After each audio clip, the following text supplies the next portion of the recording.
नमस्कार मंडळी. आज आम्ही चाललो आहोत रहस्यमय आणि ऐतिहासिक वास्तुकलेचा नमुना असणाऱ्या अशा मंदिराला भेट देण्यासाठी, म्हणजेच भुलेश्वर मंदिराला. मंदिराकडे जाणारा रस्ता अत्यंत सुंदर आहे. एक दोन छोटेसे घाट, हिरवाईने नटलेला निसर्ग, यातून प्रवास करताना मजा येत होती.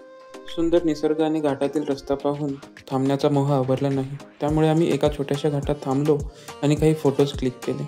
मंदिर पुण्यापासून सुमारे 50 ते 55 किलोमीटर अंतरावरती आहे. त्यामुळे साधारणतः तासाभराचा प्रवास करून आम्ही मंदिराच्या पायथ्याशी पोहोचलो. हे मंदिर केवळ धार्मिक स्थळ नाही, तर ऐतिहासिक, पुराणकथा आणि सौंदर्याचा संगमच आहे. 12व्या ते 13व्या शतकात यादव राजवटीत या मंदिराचे बांधकाम करण्यात आले असे मानले जाते. तसेच काही कथा सांगतात की हे मंदिर पांडवांनी उभारले होते.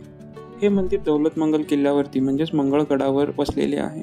मुघलांनी 17व्या शतकात या मंदिरावरती अनेक हल्ले केले आणि उद्ध्वस्त करण्याचा प्रयत्न केला, पण छत्रपती शिवाजी महाराजांच्या वीर सैन्याने त्यांना परतावून लावले. नंतर 18व्या शतकात पुन्हा आदिलशाही सैन्याने या मंदिरावरती हल्ला केला, पण पेशवे बाजीरावांच्या सैन्याने मंदिराचे रक्षण केले.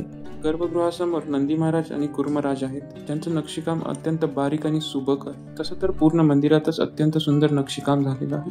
भुलेश्वर मंदिराशी जोडलेल्या अनेक कथा आहेत. त्यातील एक खास कथा म्हणजे पार्वती देवीने येथे भगवान शंकरांसाठी नृत्य केले आणि त्यानंतर त्यांच्या विवाह सोहळ्याला शुभारंभ झाला.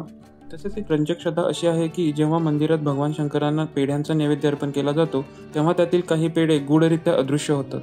हे मंदिर काळ्या दगडात आणि हेमाडपंथी पद्धतीने बांधण्यात आलेलं आहे. त्यामुळे मंदिरावरती अनेक पुराण कथा कोरलेल्या आहेत. मंदिरातील प्रमुख रचना म्हणजे नंदी मंडप, सभा मंडप, अंतराळ, गर्भगृह. मंदिरात एक स्त्री रूपातील गणपती मूर्ती आहे, जिला गणेश्वरी किंवा लंबोदरी असे म्हणतात. ही मूर्ती पूर्ण महाराष्ट्रात खूपच दुर्मिळ अशी आहे. मंदिराचा प्रत्येक कानाकोपरा हा सुंदर मूर्ती आणि नक्षीकामाने नटलेला आहे. प्रत्येक कोपरा बघण्यासारखा आहे. मंदिराच्या आजूबाजूला काही छोटेखानी मंदिरे देखील आहेत, ज्यामध्ये प्रामुख्याने विठ्ठल, रुक्मिणी आणि विष्णूचे मंदिर आहे. या मंदिरावरचं नक्षीकाम अत्यंत सुंदर आहे. प्रत्येक खांब, प्रत्येक भिंत हे कथा आणि मूर्तींनी भरलेलं आहे. प्रत्येक गोष्ट पाहण्यासारखी आहे. या शिल्पांमध्ये महाभारत, रामायणातील काही प्रसंग, चामुंडादेवी, भैरवनाथ यांची शिल्पे आहेत. येथे महाशिवरात्रीत मोठा उत्सव साजरा केला जातो. रात्रभर जागरण, पूजा आणि भजन. तसेच श्रावण महिना हा भक्तांसाठी अत्यंत पवित्र मानला जातो. मंदिराच्या समोरच एक भली मोठी घंटा आहे, जिचा घंटानाद पूर्ण परिसरात घुमतो.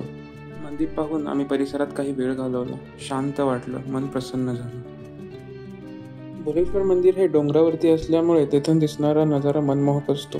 हिरव्यागार टेकड्या, मंद वारा आणि शांतता असल्यामुळे येथे आल्यावर मन पूर्णपणे निवांत होतं.